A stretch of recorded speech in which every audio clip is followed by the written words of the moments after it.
Have you ever watched someone rise to greatness only to fall from it faster than anyone expected? Imagine being chosen by God, praised by the people, standing taller than every man around you, only to lose everything. Not because of war, not because of betrayal, but because of your own decisions. That's the story of King Saul, the first king of Israel, a man anointed with divine favor, but ultimately abandoned in silence. What really happened to Saul? Why would God turn his back on the very man he handpicked?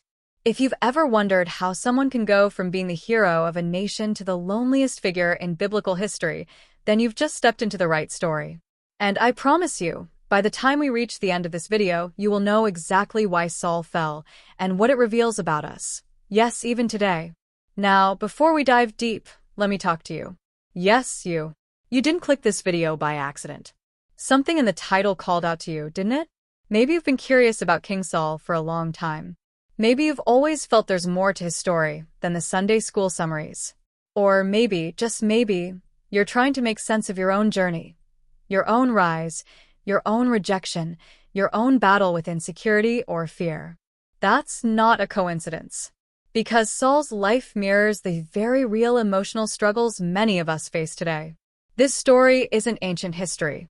It's a living, breathing lesson on what happens when potential collides with pride, when anxiety drowns faith, and when a crown becomes a curse. And trust me, what you're about to hear isn't just history, it's revelation. I know how YouTube works. Most people click, skip, skim. But this is not that kind of video. This one was made for you. Not for a crowd. For a person searching for depth. You're not here to be entertained by flashy effects or clickbait drama. You want truth, clarity, maybe even closure. You want to understand why Saul, a man with so much going for him, ended up completely and utterly alone. Why a man chosen by God could wind up taking his own life on a battlefield, abandoned by the prophet, tormented by his own mind, and haunted by the very throne he once sat on.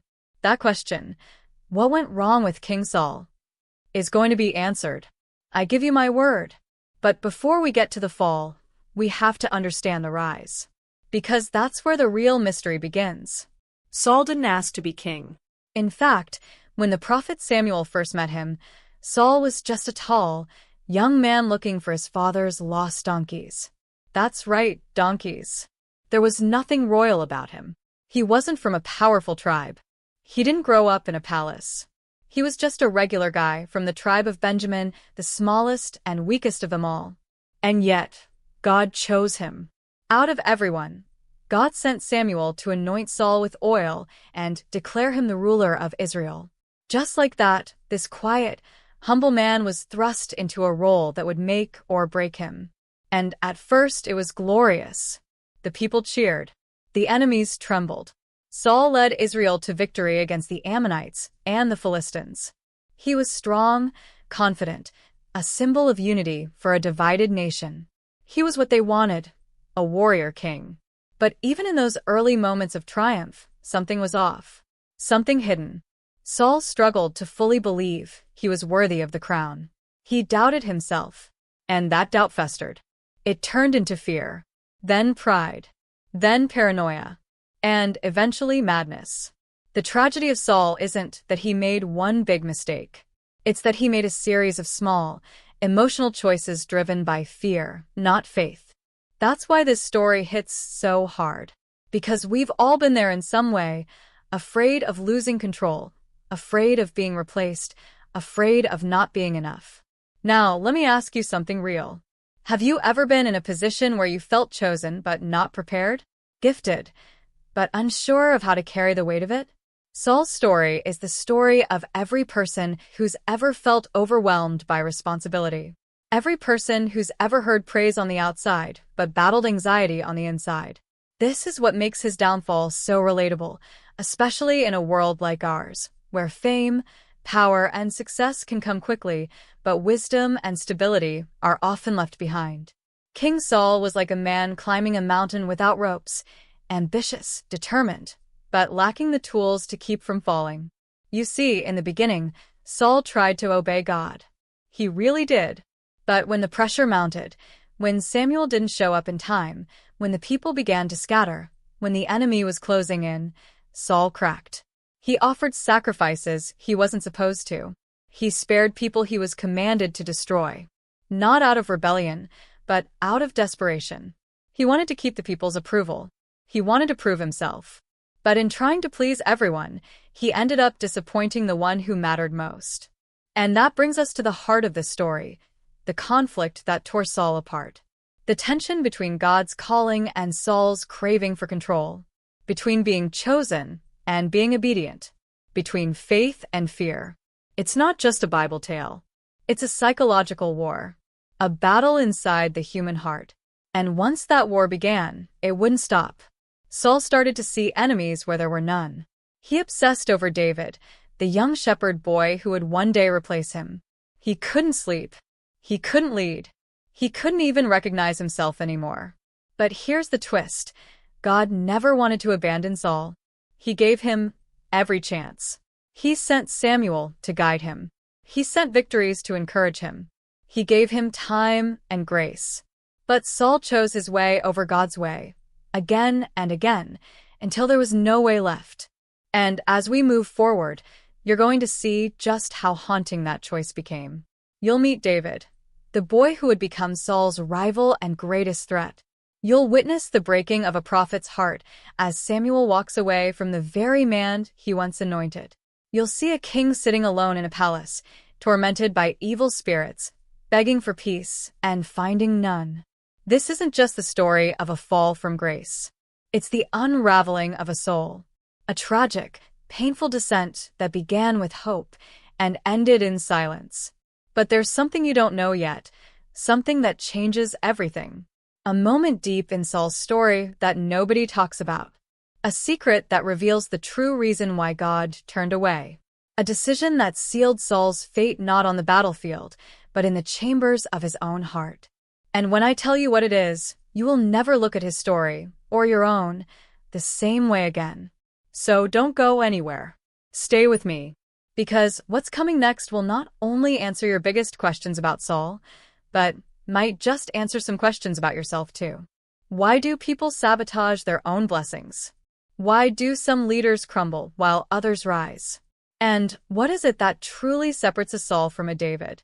We're about to walk into the most heartbreaking, jaw-dropping part of Saul's life. A chapter filled with betrayal, obsession, and one final act that shook the entire kingdom. But to understand it fully, you have to see what he saw, feel what he felt, and most of all, remember what he lost. The moment that changed everything is coming next. And it starts with the sound of footsteps in the dead of night, a shadow on the wall, and the whisper of a name that would haunt Saul forever. The footsteps echoed through the corridors like a slow drumbeat of destiny. Saul's palace, once buzzing with servants, soldiers, and the soft melody of harpists playing under candlelight, had turned into a hushed tomb of tension. Shadows clung to the stone walls, and even the torches seemed to flicker nervously. Something had shifted. It wasn't just the absence of laughter or celebration. It was the feeling in the air, thick, heavy, almost impossible to breathe through. Saul, the once mighty king, sat alone in his chamber, head bowed, eyes bloodshot from sleepless nights. His armor, once polished to brilliance, now sat unused in the corner, gathering dust. No enemy had stormed the gates, but the real war had already begun, inside his mind, inside his spirit, and most painfully, inside his heart. And that's where the mystery deepens. Because what drove a man, anointed by God, to such isolation and madness? What hidden hand was pulling at the threads of his sanity? It all started after Saul's early victories, those moments of glory where Israel rallied behind him, where Saul stood as a beacon of strength. The people had begged for a king, and when they got Saul, they believed God had finally answered. But underneath that crown was a man still haunted by self-doubt. You wouldn't have seen it at first, not with how he led the charge or gave rousing speeches. But talk to those closest to him, his advisors, his family, even the servants, and you'd hear whispers of how the king would wake up in cold sweats, how he'd question even the smallest decisions, how he'd pace the halls muttering to himself long after everyone had gone to sleep. And the more power he gained, the more it seemed to consume him. His relationships began to fray. He grew suspicious, erratic, emotionally distant. His sons, especially Jonathan, tried to hold on to the father they once knew, but even they began to notice the shift. The turning point wasn't loud. It was quiet, almost unnoticeable to anyone but Samuel, the prophet who had once believed so deeply in Saul. Samuel had warned him, begged him to obey fully, not partially, not to let fear lead him to make impulsive decisions. But fear was louder than wisdom in Saul's ears. And when Saul chose to spare King Agag and the best of the Amalekite spoils, despite God's command to destroy everything, it marked the beginning of a fracture that couldn't be undone. But here's where it gets more complicated. Was it truly defiance? Or was it desperation? Saul claimed he was thinking of the people, trying to preserve what was valuable for sacrifices. But was that the whole truth? Or was it a cover story for something deeper, a creeping insecurity that made him crave approval over obedience? That's the thing with Saul. You can't pin him down so easily. Just when you think you understand him, another layer reveals itself. And that's what makes his story feel so close to home for many of us today. It's the fear of not being enough. The fear of being replaced. The fear that no matter how much you do, someone younger, braver, or more gifted is waiting in the wings. Enter David, the shepherd boy, the unlikely hero, the giant slayer. At first, Saul loved him, called him into his court, praised his bravery, even gave him high-ranking military roles. But love turned quickly to jealousy when the songs began. When the people chanted, "Saul has slain his thousands, but David his tens of thousands." That chant burned into Saul's soul like poison. From that moment on, David wasn't a loyal subject. He was a threat.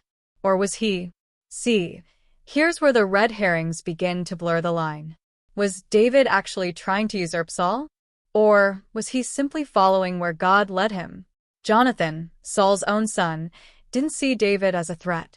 In fact, they became best friends, closer than brothers. Jonathan saw something pure in David, something Saul had perhaps lost long ago. And even Saul's daughter, Michal, fell in love with David. So ask yourself, if David was truly plotting to steal the throne, would he get so close to the king's own family? Or was Saul projecting his fears onto an innocent man? But there were others in Saul's court, too. Advisors with their own ambitions, priests with divided loyalties, and soldiers who quietly shifted their allegiance as the tide began to turn. Not everyone in the palace wanted Saul to stay in power. And that's where the uncertainty grows. Could someone have been feeding Saul's paranoia? Whispering lies in his ear, amplifying his fears to push him further toward isolation? Or was it all in Saul's head, a tragic spiral of suspicion, fueled by the tormenting spirit the Bible says God allowed to come upon him? And then there's the matter of Samuel, the prophet who once anointed Saul but eventually turned away from him. Their final encounter wasn't dramatic, but it was chilling. Saul begged for forgiveness, clung to Samuel's robe. But Samuel told him, with a heavy heart, that God had torn the kingdom from him and given it to someone better. And yet, even after this rejection, Saul remained on the throne. That's what makes this so strange. God had left him. The prophet had left him. But the crown remained. Why? Why allow a king to keep ruling after being spiritually rejected? Was it mercy or judgment? The more you look, the more questions arise. Why did Saul continue to chase David, even after David spared his life more than once? Why did he order the massacre of an entire city of priests simply because one of them helped David escape? Was Saul being manipulated? Was there more happening in the spiritual realm than anyone realized? Or had his own inner demons finally taken control? And then there are the final pieces of the puzzle, the mysterious silence of God, the absence of dreams or visions, and the eventual visit Saul makes to a forbidden medium in a desperate attempt to speak with Samuel one last time. That act alone speaks volumes. Saul, the man who once banned sorcery from Israel, now turning to the very darkness he once condemned. What could drive a man to such desperation? Could it be guilt? Grief? Or something more sinister, like a spiritual deception creeping in through his mental collapse? Nothing is clear anymore. Saul's allies are becoming fewer, his enemies more numerous, and the lines between loyalty and betrayal blur with every passing day. He sees ghosts in every corner, spies in every room, threats in every smile. But is it all just in his head? Or is someone really working against him behind the scenes? The tension grows thicker with each nightfall, and somewhere, deep in the darkness, a plot is unraveling, a plot that will finally bring Saul to his knees. But who's really pulling the strings? Is Saul the villain or the victim? The answer lies just beyond the veil, and it's about to be torn away. Are you ready to see what happens when destiny, fear, and faith collide? Let me know if you'd like to continue to the next part of the story. The deeper Saul looked for answers, the darker everything became. The palace, once his place of power and certainty, now felt like a maze of shadows and whispers. He began questioning the very walls around him, questioning every conversation, every glance, every silence. But what he couldn't understand was why everything he tried to do to regain control only seemed to make things worse. The more he searched for the truth behind David's rise and his own spiraling downfall, the more things began to slip through his fingers like smoke. People he once trusted were now avoiding eye contact, and those who once stood by him were offering hollow reassurances. Saul could feel it in his bones. Something was being hidden from him. But the real question was, what and by whom? One night, long after the palace had gone quiet, Saul called for the royal scribes to bring him the old scrolls, records of his reign, Samuel's prophecies, and every report tied to David's rise. But something was missing. A key scroll, the one containing Samuel's earliest prophecy about Saul's anointing and the mysterious conditions that came with it, was gone. Not misplaced. Gone. The scribe swore he had seen it just days before, safely sealed in the archives. Now there was no trace. No record. Nothing. Saul demanded an investigation, but the more he pushed, the more resistance he faced. No one could explain how a sealed scroll under armed protection could vanish without a trace. Unless someone had purposely removed it. But who would dare? And why? That wasn't the only strange thing happening. A young soldier, one of the few still loyal to Saul, approached him quietly one morning with trembling hands and wide eyes. He had overheard a secret conversation between two senior officers. The soldier claimed they spoke of waiting for the right time to shift loyalty, and hinted that Saul's reign was already a sinking ship. But when Saul summoned those same officers, they denied everything. Cool, calm, unwavering. They even accused the young soldier of trying to stir paranoia. Saul wanted to believe them, but he couldn't ignore the fear in that young man's eyes. Was he being protected or manipulated? That seed of doubt, once planted, grew rapidly in Saul's mind. Even Jonathan, Saul's beloved son, began to act strangely. Jonathan had always walked a delicate line, loyal to his father, yet deeply bonded to David. But lately he seemed distant. Torn.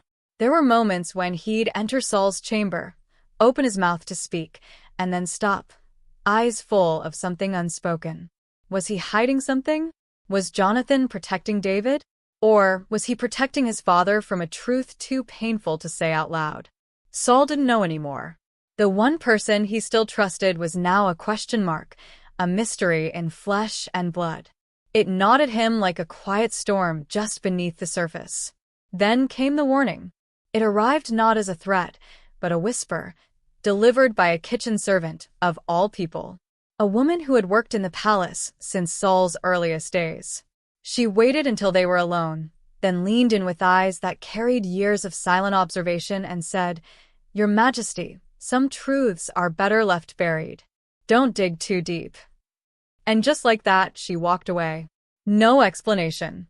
No names. Just a cryptic plea for Saul to stop asking questions. He tried to summon her again the next day, but she was gone. Dismissed from service, without any official record. No one could or would tell him where she went. That moment stuck with Saul like a splinter. If there was nothing to hide, why were people disappearing? Why were records vanishing? Why was he being warned not to look deeper? The more he tried to find clarity, the more fog surrounded him. And then, almost too conveniently, a man came forward claiming to have information about David. He spoke with confidence, with details that Saul had long been seeking. He knew David's routes, his allies, even whispered of a secret rendezvous Jonathan had with him in the forest. But something felt off. The man knew too much. His eagerness was suspicious. His loyalty too perfect. Saul listened, nodded, and sent him away, but deep inside, alarm bells rang. Because what if this informant wasn't revealing the truth at all? What if he was sent to steer Saul away from something else, something more dangerous? The idea of a false ally planted in his inner circle chilled Saul to the core. But if that was true, who sent him? Could it be someone within his own family? Or perhaps a foreign power exploiting his crumbling reign? Or, more terrifying, could this be part of a divine test Saul was failing without realizing it?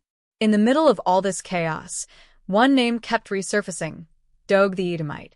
A man who had once served Saul with unwavering loyalty, but who had also been the one to carry out the brutal slaughter of the priests at Nob. A man too eager to please, too ruthless to question. Saul had used him as a weapon, but now he wondered if Doeg had his own motives. Was he still serving the king, or had he aligned himself with the next one? Every answer Saul chased seemed to spawn more questions. Every clue felt like a trap. He didn't know who to trust anymore, not his servants, not his officials, not even his blood. The palace had become a stage of secrets, and Saul realized he might be the only one still clinging to the illusion of power. He couldn't sleep. He couldn't think. He couldn't breathe without feeling the weight of betrayal pressing in from all sides. And just when he thought things couldn't get worse, a messenger arrived with news that would shift everything. A single line, delivered in a hushed voice. There is someone alive who knows what Samuel never told you. But before Saul could ask who, the messenger collapsed, poisoned. What secret did he carry? Who was he trying to name? And why did someone go to such lengths to silence him? The truth Saul was chasing was close, too close for comfort. But now, the danger wasn't just spiritual, it was deadly. Something or someone was willing to kill to keep the past buried. Would you like me to continue with the next suspenseful chapter? While Saul reeled from the shock of the messenger's collapse, struggling to make sense of what the poisoned man was trying to say, far from the palace walls another thread of the story was unraveling, one that Saul didn't know existed, but that was about to tighten around his fate like a noose. In a quiet, nondescript village south of Gibeah, a woman named Sarah, a widow with no title or reputation, sat alone in her home, staring at a torn parchment that had been slipped beneath her door in the dead of night. The note was unsigned, the handwriting unfamiliar, but the message was unmistakable. He never told Saul everything. You were there. You know what must not be forgotten. The words struck her like a bolt of lightning. It had been decades since the day Samuel visited her village, long before Saul was ever king. Back then, Sarah had been a young servant girl in the house of a priest, overhearing unnoticed, listening from behind walls not meant for her. She had heard the prophet speak in hushed tones about a condition, a test, a final warning that would follow Saul's anointing. But the details had faded over time, buried beneath fear and silence. Until now, Sarah didn't understand how anyone knew about her, or what she had heard. She had spoken of it to no one, not even her late husband. And yet someone knew. Someone wanted her to remember. Someone was dragging her back into a story she thought she had escaped. As she tried to process the message, a loud knock pounded on her door. Not aggressive, but heavy, deliberate. When she opened it, there was no one there. Only a dagger stabbed into her doorframe, its hilt wrapped with a strip of cloth bearing the insignia of Saul's royal guard. But Sarah knew Saul hadn't sent that blade. This was a warning from someone else. A warning to stay silent. Back in Gibeah, Saul ordered the body of the messenger taken away in secret. No announcement. No burial. Just silence. He didn't want panic or rumors spreading among the court.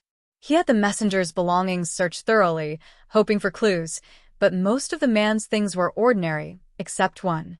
A small wooden charm carved with an unfamiliar symbol, unlike anything Saul had seen before. He showed it to his advisors, to the scribes, even to a few old priests who still dared to serve him, but no one could identify it. Not until one of his oldest bodyguards, a grizzled veteran of Israel's early battles, froze at the sight of it. The man wouldn't speak at first, just stared at the charm like it had dragged something from a buried part of his memory. Finally, after Saul pressed him, the soldier admitted he had seen the symbol once, years ago, etched into the altar stones of a ruined sanctuary that was destroyed after Saul's first campaign against the Amalekites. The place was long forgotten, a footnote in a war no one talked about. But now, it seemed that sight, or something hidden there, might be connected to the truth Saul was so desperate to find. And yet, even as Saul considered this new clue, the court around him began to shift. A strange kind of calm settled over his advisors, not the peaceful kind, but the kind that felt staged, rehearsed. People were too polite, too controlled. The chaos had not truly passed, it had simply gone underground. The poisoning of the messenger had rattled more than Saul's nerves. It had signaled to others, enemies or allies, that secrets were being unearthed, that the veil of silence over Saul's reign was thinning. Saul began to suspect that this wasn't just about David anymore. That maybe David himself didn't know the full scope of what was happening. Maybe there were others, hidden actors, manipulating both Saul and David from the shadows, waiting for the right moment to strike. Meanwhile, Jonathan received a letter of his own, hidden inside the folds of a cloak gifted by a traveling merchant. The letter bore no signature, but Jonathan recognized the writing. It was from an old mentor, a priest who had fled the palace years ago under mysterious circumstances. The message was short but devastating. He was never meant to last. You were supposed to follow him, not become him. Don't let the sins of your father become the curse of your future. Jonathan read the letter 3 times before burning it, but the words wouldn't leave him. What did it mean by not meant to last? Had Saul always been a placeholder for someone else? Was David truly destined to take his place? And why would the letter suggest that Jonathan's loyalty was misplaced? These revelations tore at Jonathan's heart. He had always believed in his father's mission, even when he disagreed with his actions. But now, doubt seeped in. Not about David. Jonathan had always trusted him, but about everything else. The prophecy, the throne, and the possibility that this entire kingdom had been built on a foundation of secrets and half-truths. And worst of all, he began to suspect that his father's descent into paranoia might not be madness after all. Maybe Saul wasn't seeing ghosts. Maybe he was seeing what others were too afraid to admit. In the weeks that followed, more strange reports trickled in. A village elder spoke of seeing Samuel in a dream, his face veiled in grief. A wounded traveler claimed he had been attacked near the ruins of the Amalekite sanctuary by men who wore no markings and spoke no words. A courier sent to retrieve records from a far-off tribe never returned. Every thread Saul tried to pull revealed 2 more, and each one added a layer to the growing web of confusion. Nothing was clear anymore. Not the past, not the prophecy, not even the people Saul thought he knew. Friends acted like strangers, enemies offered words that sounded like truth, and the silence from God had grown unbearable. Saul stood at the edge of something far bigger than he had ever imagined. Something old, buried, and dangerous. A secret too explosive to be spoken aloud. And then, on the eve of a new moon, as Saul stood on the palace roof staring out into the night, a raven circled above before dropping something at his feet. A piece of parchment. No wax. No seal. Just 4 chilling words, written in dark ink that smeared as he touched it. The prophet lied to you. Would you like me to continue with what happens next in Saul's unraveling journey? The night after the raven's message, Saul could no longer sleep. The words, "The prophet lied to you," echoed in his skull like a curse he couldn't escape. Every corner of the palace now felt like it was closing in. The flickering torchlight cast long, warping shadows on the stone walls, and the creaking of doors or footsteps in the hall struck him as too deliberate, too perfectly timed. The unease wasn't just in his mind anymore. It had seeped into the bones of the palace itself. Something had shifted, and Saul could feel the weight of it pressing down on him like invisible hands tightening around his chest. He had spent weeks hunting the truth, searching scrolls, decoding symbols, chasing whispers, but this message from the raven, blunt, undeniable, struck deeper than anything he had encountered. If the prophet Samuel had indeed lied to him, then everything, the crown, the anointing, the divine favor, was built on deception. His reign wasn't crumbling because of disobedience or pride. It was decaying from the rot of a false foundation. As he wandered the halls long after midnight, trying to make sense of this growing madness, he noticed something peculiar. 2 guards who were normally stationed at the eastern wing were gone. Their posts empty. No explanation, no shift change, no reassignment. At first, Saul assumed it was a mistake, a miscommunication. But when he asked his steward, the man stuttered, glanced down, and insisted they had been sent on an urgent assignment to escort grain shipments. That made no sense. Grain shipments were guarded by local militia, not the king's personal guard. When Saul pressed him, the steward went pale, then excused himself abruptly. Something was wrong. People were lying to him again, but now it wasn't subtle. It was coordinated. Later that morning, he sought out Michal, his daughter, the only one aside from Jonathan he still believed might be honest with him. But when he entered her chambers, they were empty. No signs of departure, no note, no scent of perfume or hint of conversation. Her attendants were gone, too. Vanished. A strange tension gripped Saul's chest, and before he could summon anyone, a servant appeared with trembling hands, bearing a small pouch. Inside it was a single lock of Michal's hair, tied with a ribbon that Saul recognized. The servant claimed it was left on the floor near her window, but when Saul demanded to know who had entered or left, no one could answer. Everyone in the palace had suddenly developed selective amnesia, their faces blank, their words scripted. That was the moment Saul finally realized something terrifying. He wasn't just losing power. He was being dismantled, methodically, piece by piece. First his prophets, then his warriors, then his scribes, and now his own children were being taken from him or turned against him. Whatever force had been watching from the shadows had stepped into the light, still unseen, but unmistakably real. It wasn't about David anymore. It wasn't even about the throne. It was personal, targeted. Saul wasn't just being dethroned. He was being erased. Fear began to take root in his soul in a way it never had before. Not the fear of enemies on the battlefield or losing a war, but the paralyzing, intimate kind, the kind that makes you doubt your own senses, your own reflection in the mirror. He started to suspect he was being followed. He felt eyes on him at night, even when no one was there. Doors creaked open an inch wider than they should have. Candles burned too low. Servants smiled too politely. When he tried to call for one of his oldest advisors, an aged warrior who had served beside him during his rise, he was told the man had died in his sleep the night before. But Saul had spoken to him just the day prior. He was healthy, alert, even skeptical about the strange things happening in the court.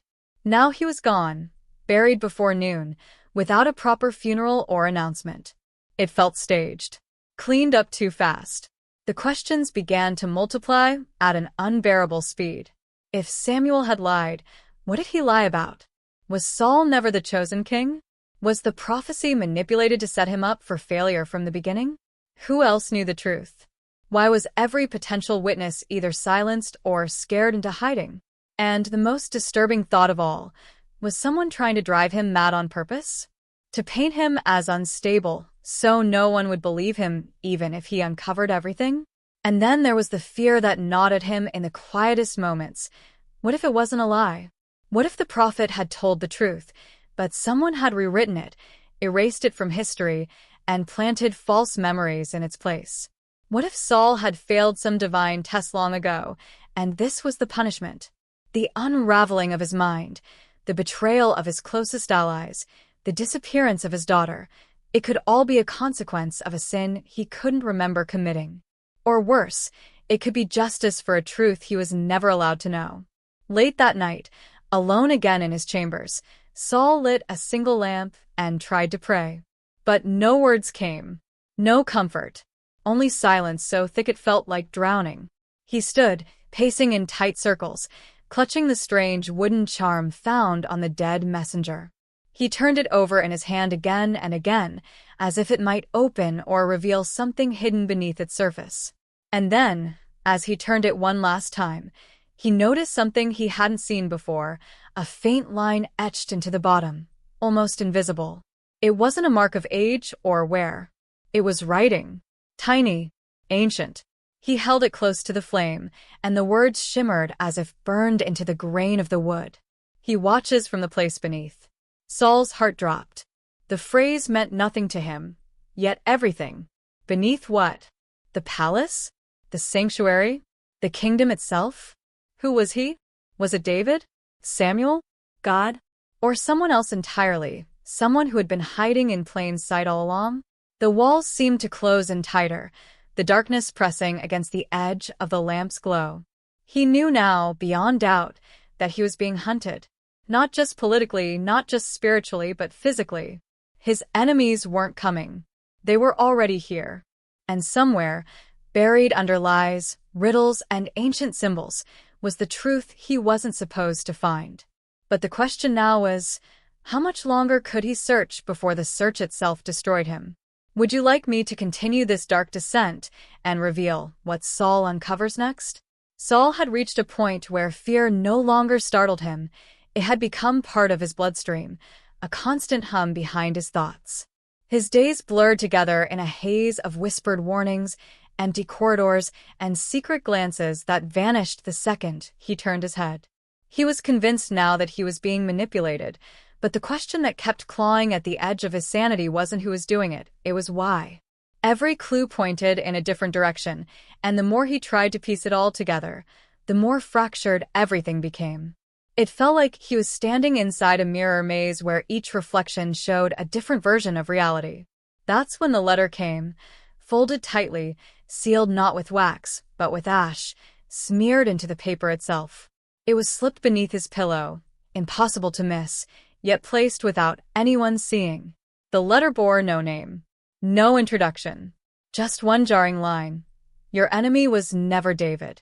He was trying to save you. Saul dropped the letter as if it had burned him. It didn't make sense, not in any version of the story he'd lived through. David had been anointed behind his back, praised by the people, hunted by Saul's own jealousy.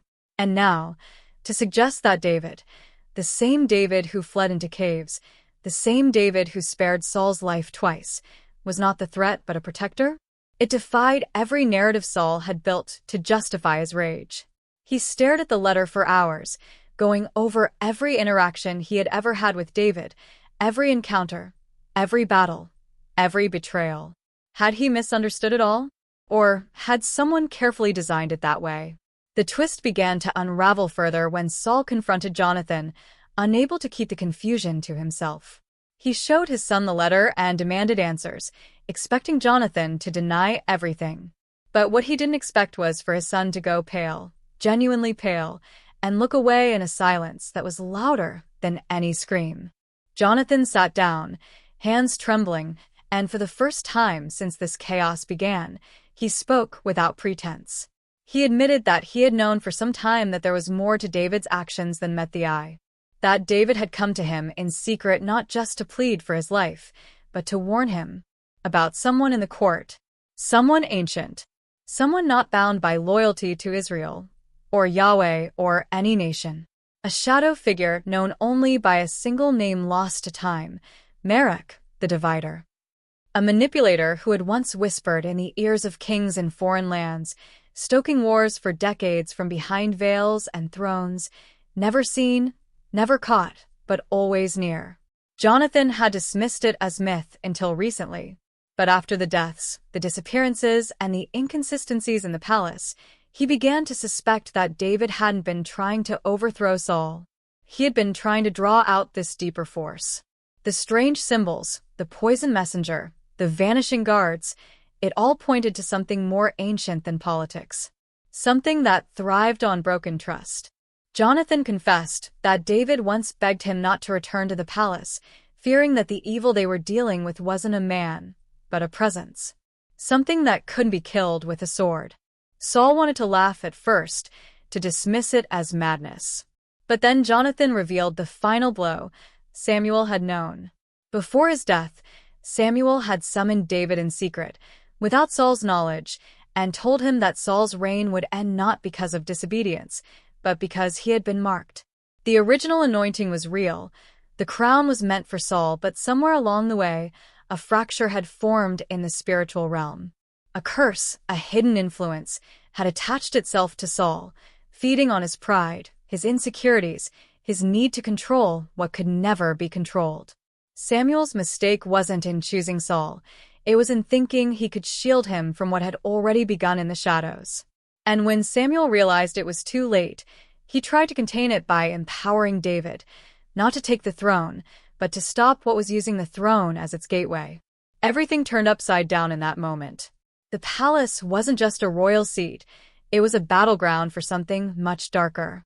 The threats, the missing people, the strange charm etched with symbols. They weren't signs of a coup. They were signs of a spiritual infection, spreading through the ranks, using paranoia as its vehicle. Saul sat in stunned silence, the ground beneath his faith cracking open. Every choice he had made, every sleepless night, every time he had raised a spear at David, it had all been part of the trap. He had been used, not by David, not even by Samuel, but by something far more patient and insidious. Something that never cared about kings or crowns, only chaos. And then, as if the air itself turned colder, Saul remembered something. A childhood story his mother used to whisper about an ancient deceiver who could twist fate and memory alike. A being who could make a man believe his enemy was his friend, and his friend his enemy. It had always sounded like folklore. But now, sitting across from his son with this horrifying truth between them, Saul realized it wasn't just a story. It was a warning. Just then, the door to the chamber creaked open on its own, and a gust of wind extinguished the lamp. And from somewhere deep within the palace, a voice spoke softly, but not in words. It called to Saul. Would you like me to take the next step and reveal how Saul responds to the presence now drawing him in? The sound of the voice, if it could even be called that, echoed in Saul's mind long after the wind had died down and the flame of the lamp had been relit. It hadn't spoken with words, but it had left an impression so vivid and invasive that Saul felt as though something had touched the inside of his skull, rearranging his thoughts, folding truth and illusion into a single, suffocating breath. He didn't know what it wanted, not exactly, but it wasn't asking. It was summoning, Pulling. beckoning him deeper into the unknown with the same kind of quiet menace that made a man want to run, but never could. He sat frozen in his chair, while Jonathan paced the room in frantic silence, glancing at the door as if expecting it to burst open at any second. There was no need to speak about what had just happened. They both knew it meant time was up. Whatever game had been playing out behind veils and riddles was over now. The power in the shadows had stepped forward, and it wanted Saul's attention. The next day brought with it a new horror. A royal decree appeared, one Saul swore he had never written, bearing his signature, ordering the arrest of Jonathan on grounds of treason. The ink was fresh, the seal authentic, and yet Saul had no memory of issuing such a command. The palace guards were already moving, tearing through halls and chambers to find the prince. The council, confused but obedient, demanded an explanation. Servants whispered. The people outside the palace began to murmur about madness. And in the center of it all, Saul realized he was being cornered. The entity, Merrick, or whatever it truly was, had taken its next step, using his identity, his title, his very name against him. To stop it, he would have to either declare his own mind compromised or watch his son be dragged to the dungeon and labeled a traitor. The crown offered no protection now. It had become the leash. He had to choose. Let Jonathan suffer publicly for a betrayal he never committed, or confess to the kingdom that something else, something unspeakable, had taken control of him. Either way, the kingdom would fracture. Panic would spread. faith would collapse. But Saul couldn't remain still. So, under the guise of a personal errand, he intercepted the guards before they reached Jonathan. He brought him to the old catacombs beneath the palace, a place no one had entered in decades, carved from the rock during the earliest days of Israel's monarchy. There, in the cold, dripping dark, father and son stood across from each other, no longer just royalty, but survivors holding on to the last edge of something real. Jonathan demanded answers. Why had Saul never spoken of this force before? Why had he continued to wage war with David if he suspected deeper lies were at play? Saul's answer wasn't easy, and it wasn't heroic. It was painful. He admitted that part of him had always known something was wrong, that the voice of God had grown silent too quickly, that Samuel's favor had turned too abruptly, that David's rise had been too perfectly timed. But Saul had clung to control because it was the only thing left that felt solid. Admitting there was something else, something unseen, would have meant surrendering his grip on reality. And kings do not surrender. Not when the nation watches, not when enemies wait at every border. Jonathan listened, his expression caught somewhere between anger and heartbreak. Then he pulled something from his cloak, a letter David had left with him, sealed with a strange symbol. It was a map, marked not with roads but with spiritual ley lines, points of influence that trace back to ancient places of worship now forgotten or defiled.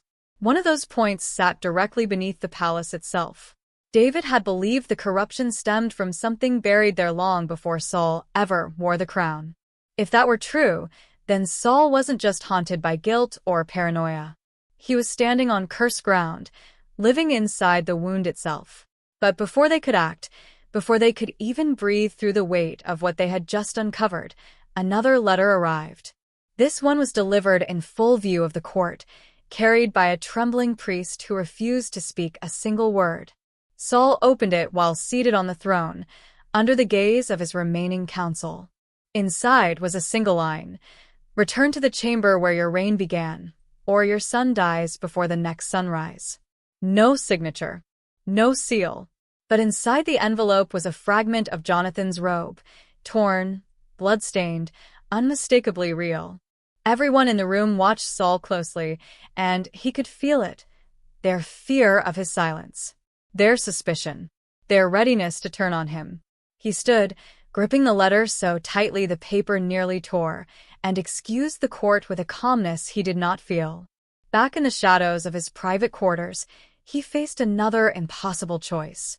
Go to the chamber and walk directly into the trap, whatever horror waited there, or stay and risk Jonathan's life. The fear was no longer abstract.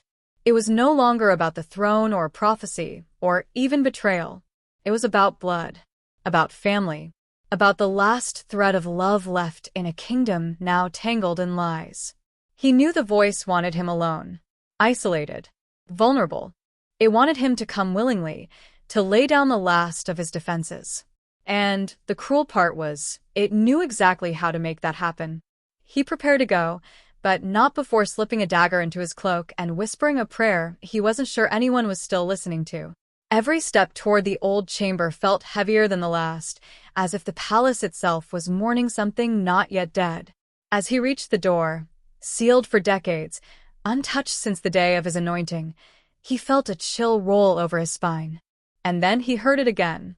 Not a voice, not an echo. Laughter. Familiar. Terrifying. Because it sounded just like his own. Would you like the next chapter to reveal who, or what, is truly waiting for Saul inside that chamber? The chamber door groaned open with a weight that felt centuries old, and Saul stepped into the same room where his rise to power had begun, yet it no longer felt like a memory. It felt like a grave. The air inside was thick, stale, poisoned with an energy that made his skin crawl and his breath catch in his throat. The torches along the stone walls sputtered without flame, casting unnatural shadows that danced like they had minds of their own. It was here that Samuel had anointed him, pouring oil over his head in front of the priests, speaking words Saul had once thought were sacred.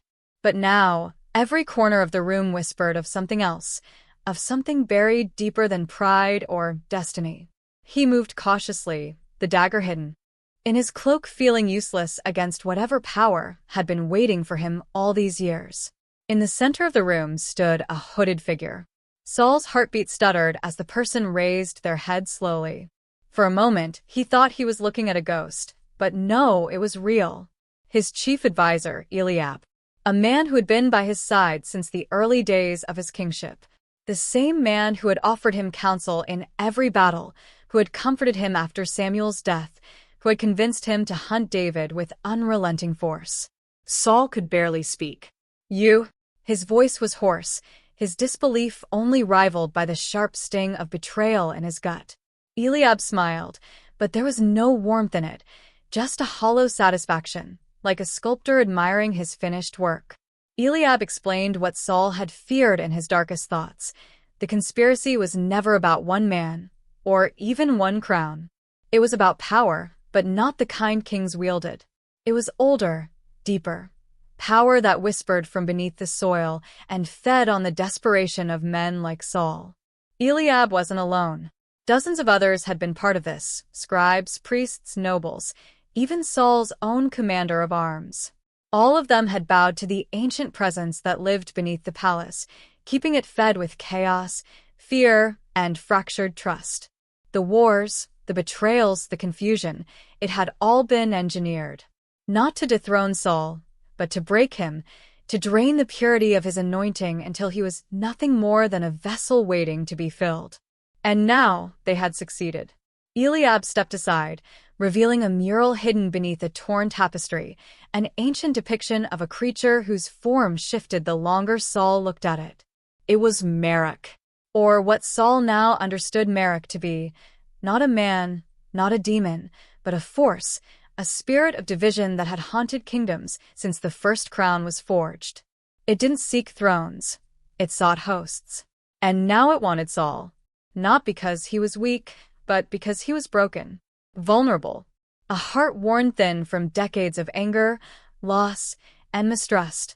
The perfect vessel. The final piece. Before Saul could respond, heavy footsteps echoed from the corridor. The door burst open and a soldier rushed in, blood staining his armor. He collapsed at Saul's feet, gasping out his final words. "Jonathan, they took him." Saul's knees buckled. His son, his only remaining tether to anything good, had been captured, and he didn't need to ask by whom. The same traitors who now stood revealed. Eliab nodded solemnly, almost gently, as if sympathizing with the inevitable. "You want to save him? Then you know what must be done. Stop resisting. Let go. Accept the gift." Saul's mind spiraled. The impossible choice returned: let the evil take root in him to protect his son, or fight it and risk Jonathan's life. But it wasn't that simple anymore. Now he knew the scope. Now he saw that the infection had already reached too many. Even if he sacrificed himself, who would root it out from the others?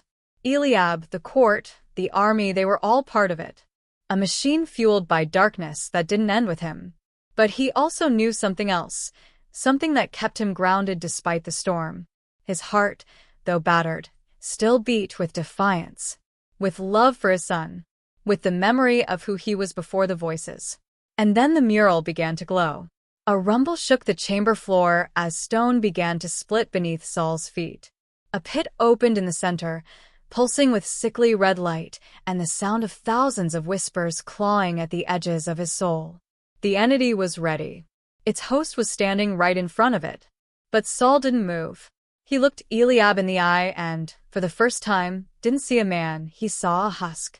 A warning. What he would become if he gave in. The chamber closed in, the light grew stronger, and Saul had only seconds to decide. Would he submit and save what remained of his family? Or resist and risk everything, including his soul? And just as the light touched his chest, everything went black. Would you like to continue into the final part, where Saul makes his fateful choice? The darkness that swallowed Saul felt like more than just the absence of light. It was a presence, wrapping itself around him with the intimacy of a memory and the cruelty of a curse. He stood suspended in that void, unable to tell if seconds or hours passed. There was no ground beneath him, no sky above, just the humming pulse of ancient rage and the lingering scent of smoke and oil. And then, without warning, his feet struck solid earth again. He was no longer in the chamber beneath the palace. He was in a wide, open plain under a sky bruised purple with storm clouds, and standing across from him, at the far edge of a scorched battlefield, was a figure cloaked in shifting shadows. Not Eliab, not Merak, but something between. Something that wore his face like a mask. This was the final confrontation, and Saul knew it wasn't a battle of swords. This was a war for memory, for will, for truth. The figure stepped closer, each footfall echoing with the sound of voices, his own words, twisted and turned against him. They came from every direction, his command to chase David, his anger at the prophets, his doubts whispered late at night when no one was watching. The entity had collected them, warped them, used them to build a version of Saul that wasn't Saul at all. It pointed at him with a skeletal hand, and suddenly images filled the air, moments from Saul's life playing in brutal, heartbreaking detail. His first act of disobedience. The silence of God. The cheers of the people turning into jeers. Jonathan, bound in chains. Michael weeping.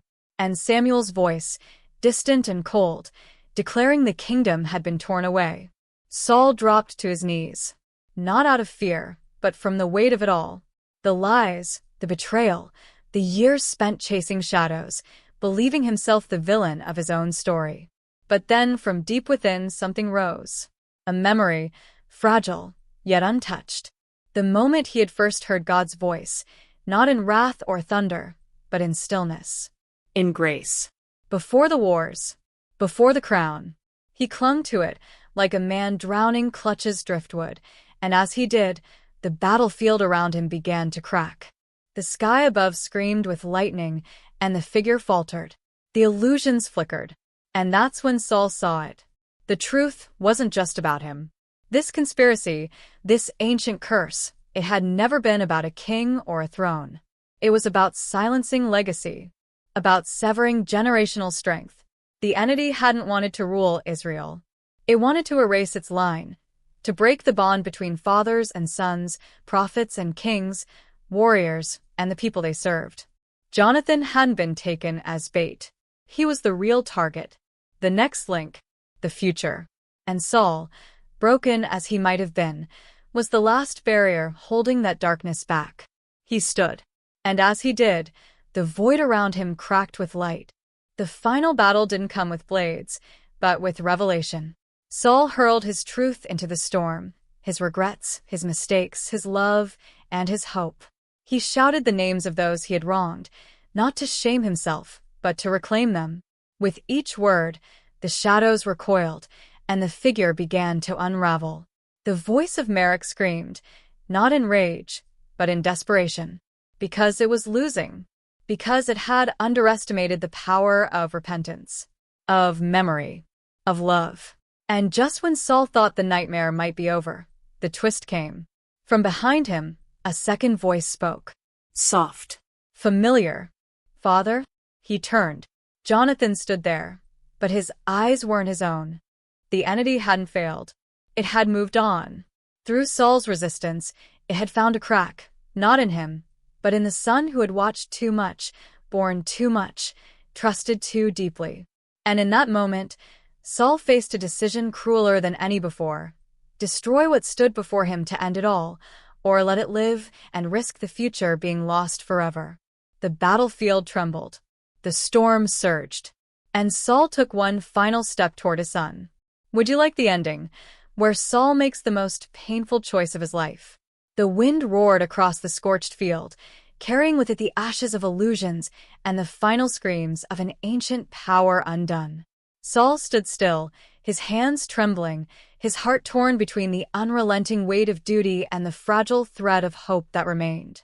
Jonathan, his son, his flesh, his last tether to a life before it all unraveled, stood just a few feet away, his eyes flickering between familiar warmth and a cold, otherworldly void. The entity's voice no longer spoke in foreign tones or distant echoes. It spoke through Jonathan now, gently, mockingly, promising Saul everything he had ever wanted: restoration, legacy, peace. All he had to do was accept it, not fight it, not reject it, just surrender to the future it offered, even if it came wrapped in darkness. But Saul, for the first time in years, felt no confusion, no fog, no deception. In the silence that followed, he saw his entire life not as a series of failures, but as a story of struggle, flawed, broken, yes, but also marked by courage. And in that clarity, he chose. He dropped his sword.